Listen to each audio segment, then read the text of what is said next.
Dalo Joseph Kọmasha nke ụlọọrụ Federal Road Safety Corps FRSC Sheikh Mohammed emego ka amata na nhọpụta họpụtara Igwe Chidubem Iweka dịka onye isi oche otu kansụl ndị eze ọdịnala na Anambra Steeti site n'aka Gọvanọ Chukwuma Soludo bụ akụkọ ugbu a ma nye imebe ọfụma ya na etu o si wee bụrụ okpuru ọka na akparamagwa ọma dịgasị iche iche bụ nke ga-enye aka kwalite otuto na ọganiru nke steeti a. Chibụzọ Obidike wetakwara akụkọ a ka o si wee kwu ya bụ ihe.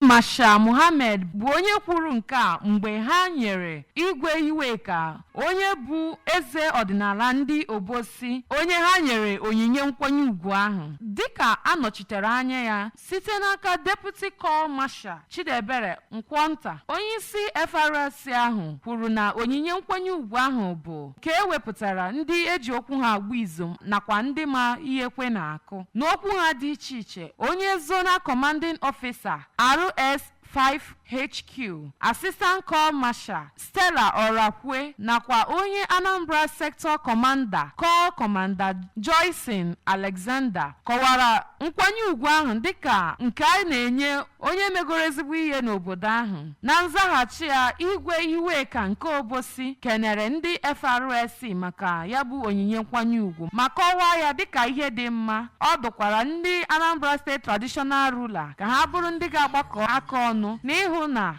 ozi nke nchekwaba ụzọ nakwa ndị na-agafe bụ nke ruru imerime ndị mmadụ ntị.